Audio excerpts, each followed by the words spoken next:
Hello, everybody, and welcome back. We are going to talk about analytics, and I don't want this to come across as an attack on research or studies or statistics or gathering information. This is simply, I want to rebuke how analytics are used and how they are often harming our youth and also damaging our sports.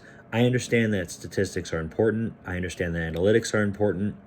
I will say, just as a quick caveat, and this is not at all what this video is about, statistics and analytics can be seen from two different sides, and somebody can draw two wildly different conclusions from the same set of analytics.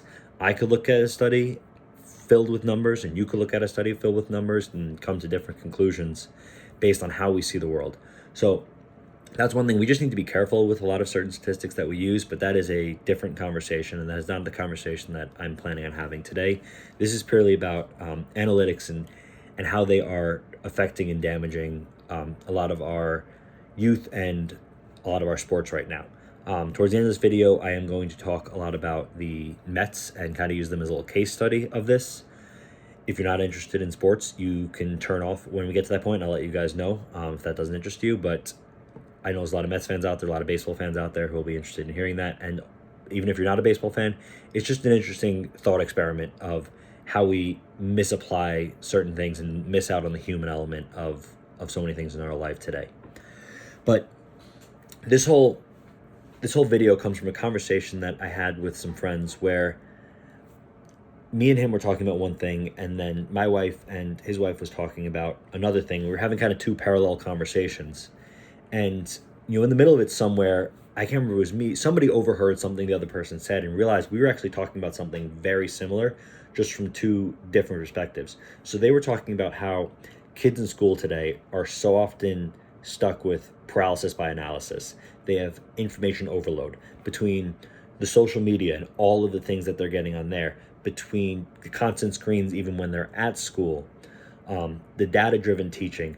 It's all creating such a difficulty for them to just live life, to be kids, to learn from experience, to learn from making mistakes, do trial and error, to just go outside and experience the world, or sit there and wrestle with a problem. There's so much study in analytics, and there's information about everything, and every little thing gets broken down to its nth degree, and we so often miss the human element of learning and teaching and of experiencing and of applying our own personal experiences into life. And now me and him, we were talking about sports. We were having a full conversation about how analytics have just gone too far into so many of the different sports that we love, how people are making so many decisions based on what the computer's saying, not based on what your eyes are telling you or what, the basic baseline numbers are telling you about a player. And then how that's even now affected how kids are taught and trained in sports. His kids were experiencing it, and I was thinking about, though I don't have kids yet, I was thinking about my nieces and nephews, and how even in middle school, they have them on TrackMan and different biometric machines and on radar guns to judge every little piece of output. Every little thing that they're doing is a number. It's how hard are you throwing, how fast are you swinging, how hard are you throwing the ball, hitting the ball. It's not about learning the fundamentals, learning the little things about the game, learning how to bunt, learning how to move a lot of this I'm going to relate back to baseball. This affects all different sports where things are often computer or analytic based, or based on these things that are not just the basic foundations of sport, of the different games. So baseball is the easiest one for me to talk about. It's the one I have the most knowledge in, so I'm going to keep it a lot to baseball. They're not talking about how to properly do what's called situational hitting, learn how to hit when there's a man on second, when there's a man on first, when there's nobody on, how all those are different things. They're just taught how to swing the fastest, hit the ball the hardest, throw the ball the hardest. They're not actually taught baseball. They're taught how do we make the computer look best for you. If we were to plug all your numbers into the computer and you were just this blind robot, how would we make you best? Instead of, what's your skill set? What are you naturally gifted at? What do you naturally most enjoy? How can we best use those things? And we realized these two conversations were in so many ways aligned, because kids and people, but like you're mainly focusing on kids at that point.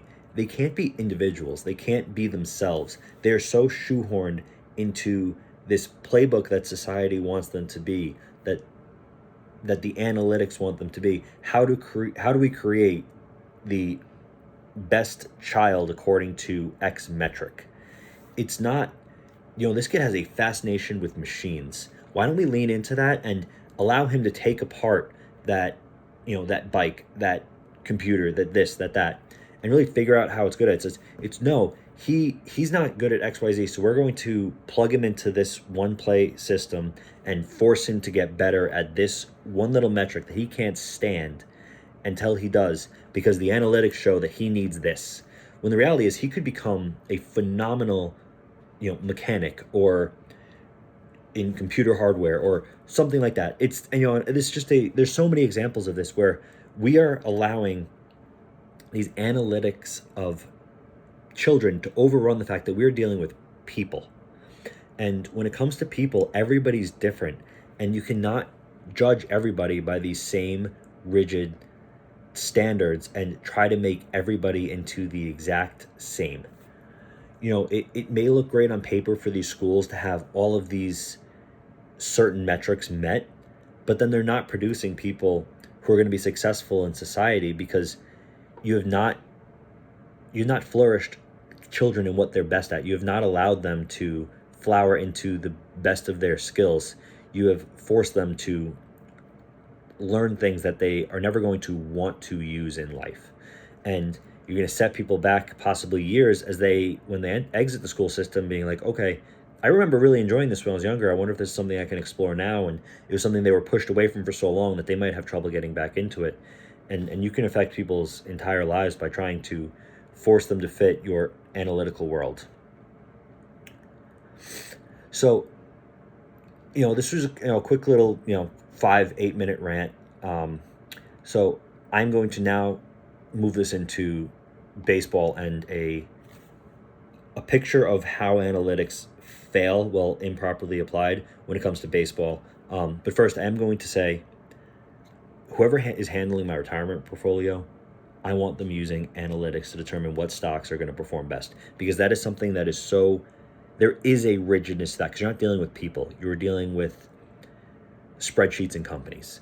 So that is a case where, yes, analytics makes sense. If you are running a company, you should be looking at the analytics to determine how you should best approach the market, how you should best handle your finances that you have internally. But you should not be looking to your analytics in terms of, should you fire Lisa, or I'm using random names, Fred? Have a conversation with them, have a conversation with their colleagues, realize, Fred's numbers might not look phenomenal. He might barely be getting by, and maybe we could put someone else in his position who would be performing a lot better. But you talk to him and you talk about people in the office, and you realize that entire corner of your building would fall apart without Fred or without Lisa. They provide so many intangible things to the office with their personality. They're just helping everybody around them with little things that don't show up on paper. Those types of things that you need to know about the people, not just the numbers. So that's all to say, yes, analytics, there are certain times they are important, but we need to remember to focus on the people. So now let's go into the baseball example. A lot of this goes back to Moneyball. I'm sure most people have seen the movie Moneyball. It is a good movie. It is not historically accurate. So that whole movie was about something called sabermetrics, how it claims that the 2002 A's used sabermetrics to take this bad team with not a lot of money and make them into a really good team.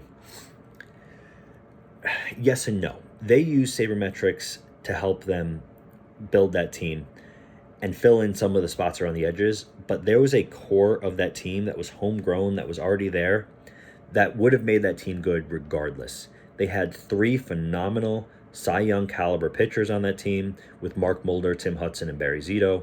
They had an MVP shortstop. They had a very good third baseman in Miguel Tejada and Eric Chavez. So this was a team that had a foundation set up to be successful.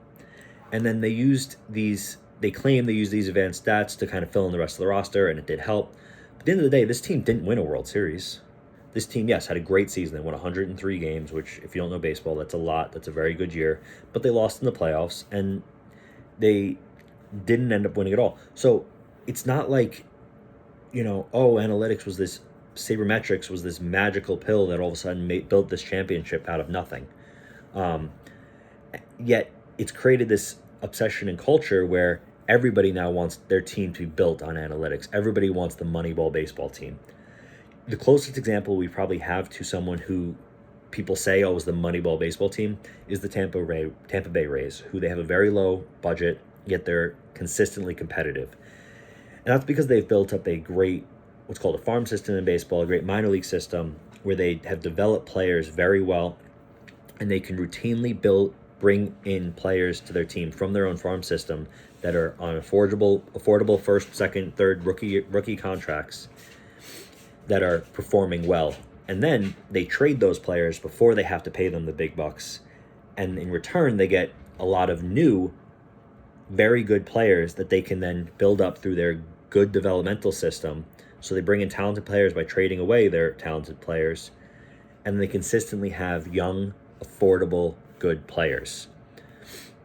But this is a team that sabermetrics, advanced stats, cost them a championship. A few years ago in the World Series, their star pitcher was pitching in a game. He was pitching very well. This is the World Series. This is championship. And the advanced stats said, you pull him and you put in your bullpen. You don't let him continue to pitch, because if you let him continue to pitch, the computer says, the stats say he's going to start to pitch poorly, and it's going to cost you the game. Throughout baseball history, that is a ludicrous decision that was made. If you took anybody throughout baseball history before the last 10, 15 years, and you were to play that game for them, they would say you absolutely do not pull the pitcher in that situation. But the computer said pull the pitcher. So instead of going by personnel and what your eye tells you and what people tell you and what somebody's personality and the actual player tells you, you go by the computer, and that computer just cost you a World Series, because the stats and the analytics don't work on the individual level. They don't work on the practical, day-to-day, how you build and play the game of baseball. And of course, as the old saying goes, statistics mean nothing to the individual. You had in this past offseason, the Dodgers, who have insane amount of money, there's reasons for that to go behind different TV deals when they went bankrupt a few years ago, and there's explanations to it, and I'm not going to get into that right now, but they have the most money to spend out of any team in baseball. And they paid Kyle Tucker $60 million a year, the most per year contract besides Shohei Ohtani, who's the greatest baseball player of all time. So they paid him that $60 million per year, an absurd contract. And that's because the advanced stats, the underlying numbers, his what's called his baseball savant page, which is supposed to measure how hard he hits the ball, how fast he runs, what his batting average should be if all these different metrics happen to happen. He hits the ball this hard and he hits it with this launch angle on average, so his batting average should be this. It's all these shoulds and based on what the computer says. Those all are amazing for him. They show him as an elite player. But his actual statistics, he's good. He's had a couple pretty good seasons. He's had a couple mediocre seasons. He would be considered a solid player, but he is not this elite, second highest average contract player. He really should be paid probably around the league average salary, and he'd be a player teams would be happy to have for a league average salary. But he's getting overpaid because of the advanced stats. Now, let's talk the Mets. I'm a diehard Mets fan. I am a sad Mets fan. I have yet to see my team win a championship. I'm hoping before I die I will get to see my team win a championship, but I will tell you right now it feels like that is no time soon, and that is because the Mets Mets head of baseball operations, their president of baseball operations, does not know what he's doing. His name is David Stearns. He went to Harvard, and he is all about advanced stats and his formulas, and his computers is what makes his decisions for him. He has this grand plan, and it's all based on these advanced stats and building a team that is based on these advanced stats. And it's resulted in since he has been here, the Mets have gotten worse every single season, and the future is looking even worse, as now their farm system, which we talked about earlier, their minor league system, is not good. It is very low ranked. They have a lot of contracts on their team that are not performing, that they're stuck with for a few years, so they don't have the money to spend. They have the second highest payroll in baseball and are one of the worst teams in the league. So what went wrong? How do you have this much money in one team and it goes this bad for a team that just a few years ago was a couple games away from making a World Series? How do you go from that to now one of the worst teams in baseball and stuck with an incredibly bloated budget? Well, it's because it's Stearns' insistence that these advanced stats are what matters. The advanced stats tell him you don't sign free agent pitchers to long-term deals. And that has left us with a $300 million payroll that consistently dumpster dives for mid to low tier journeyman starters, hoping that they're going to revive their careers on 2-year deals. While we see around the league, starters get signed for big long-term deals and perform where they go. Yes, it doesn't work every time, but most of the times it does work out, and those teams now have great frontline starters that continue to provide for their team year in and year out. And that's something the Mets don't have because they refuse to pay for it, because the numbers say don't pay for it. He got rid of multiple homegrown stars because their underlying numbers tell him that they are not going to perform in the future, that they're not as good as we all know they are, because that's what he thinks. Pete Alonso and Brandon Nimmo are the two big names there that he did this to. And there's reports, and these are unconfirmed, but there are reports that have come out that said, last year when he was negotiating with Pete Alonso on his contract, Pete Alonso essentially walked out of the room and said, when my career is getting evaluated for the Hall of Fame, you're going to be still fiddling with your effing formulas. Basically telling him that you don't value what I am and how good I am because the computer tells you that, and that's wrong, and you're never going to get anywhere because you don't know what you're doing. And Pete, whether Pete said that or not, it's a true statement. Stearns does not know what he's doing because he's so obsessed with the formulas and he doesn't understand baseball. Pete Alonso is one of the greatest Mets of all time, the greatest Mets power hitter of all time, and he wasn't re-signed because his defensive metrics don't look great. But he was one of the best scoopers of the baseball. He had incredibly sure hands. Yes, his range wasn't great and he had some trouble throwing the ball, but he played every game and he provided every single season with incredible baseline numbers.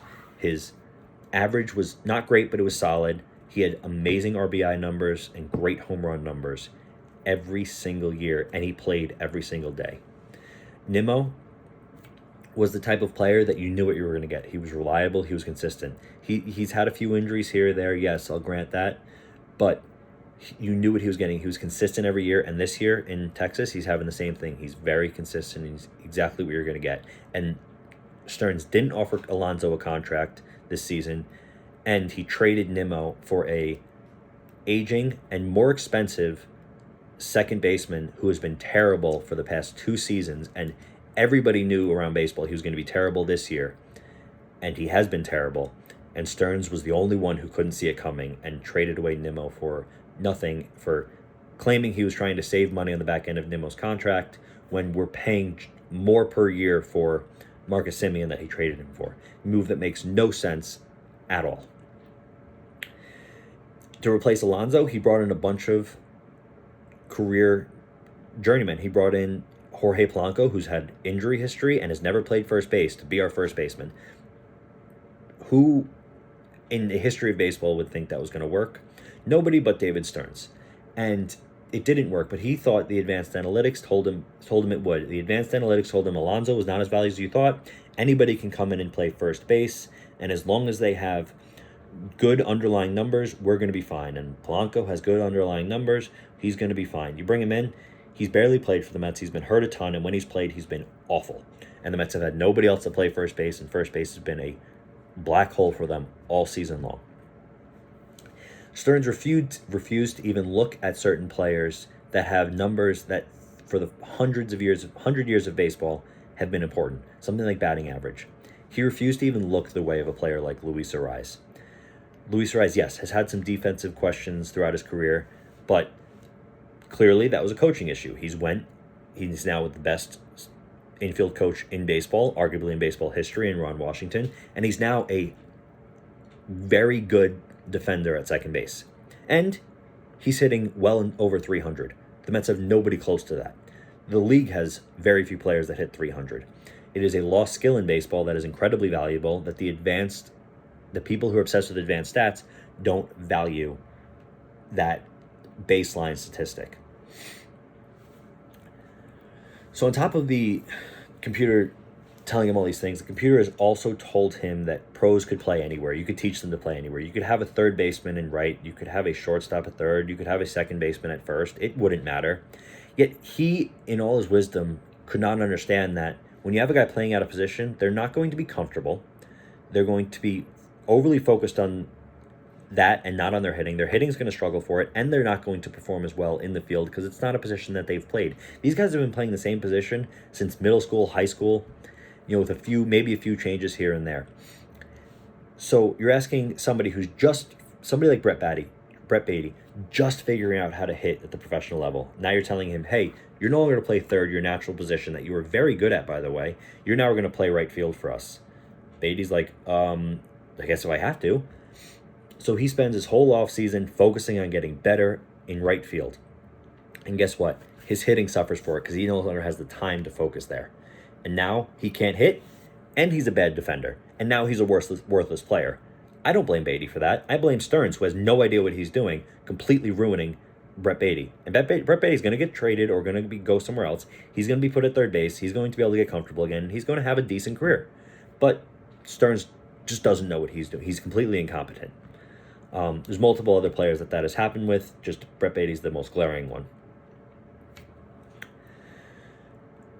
He's also used advanced statistics to change how guys pitch. Now, for guys that are good east-west currently, which basically means they're good at pitches that move vertically, not horizontally, they're good at working the inside and outside of the plate versus working like up and down on the batter. They've excelled with this formula from Stearns. But the guys who have built their careers on working up down, on working on changing speeds, they have struggled mightily. David Stearns all but ruined Freddie Peralta this year. So we go and trade for this great starter, Freddie Peralta, in hopes that he's going to be the front man of our rotation. And Stearns looks at the numbers and says, you know what this guy needs? He needs to use his slider more, and he needs it to break more. How do you get your slider to break more? You lower your arm angle. Wonderful idea. He now has a slider that breaks more, and now he can work east-west better.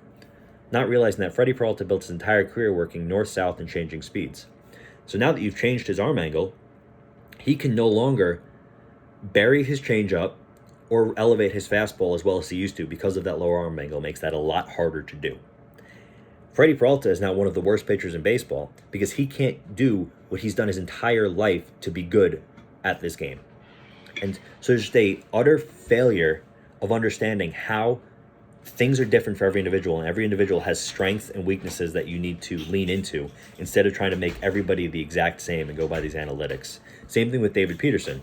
He's tried to force him to work east-west, not understanding fastball up, changeup down, slider down has been what's made him good. David Peterson struggled mightily, gets traded to the Cubs. The Cubs say, hey, why don't you go back to what you used to do, going fastball up, slider changeup down, and really try to pound the zone early. All of a sudden, David Peterson's a good pitcher again. Just like that.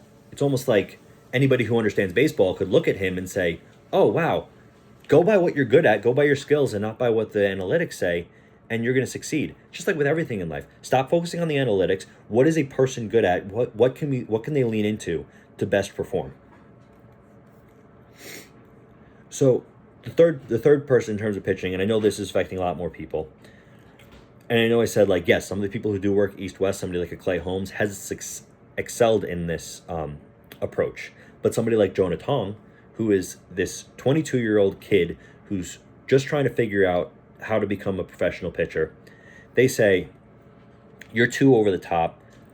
We need you to find some way to have a pitch that moves east-west. We need you to develop a slider. But your arm angle is not suitable for a slider, so we're going to lower your arm angle. Now all of a sudden, Jonathan has control issues. His fastball's not as hard. He's having issues across the board. And now he's no longer anywhere close to the pitcher that he was because we've tried to force him into throwing a slider and lowering his arm angle because that's what the computer said. Instead of looking at him and say, all right, who succeeded with a great arm angle like that? All right, it's people with a 12-6 curveball. It's people that have had a great split finger. And it's people that have learned how to really use that riding fastball. Okay, so that's what we're going to do. We're going to teach you how to tunnel that fastball and that 12-6 curveball together, and how to use a split finger as a pitch that you can bury down in the zone and use that as a nasty out pitch. And you're going to become a 3-pitch pitcher. Maybe we'll throw a cutter in there so we can have a little bit of something that moves east-west. As a wrinkle, you're going to throw a couple times a game, not a pitch you're going to use regularly. But instead they say, no, we need to teach him how to throw a slider because that's what the computer says. And Jonathan is not the same pitcher that he was, and it's going to be a long time before they can get him back into a position where he can be a part of this club's future. So we went through the pitchers. Now let's go through how they've used analytics on their batting order.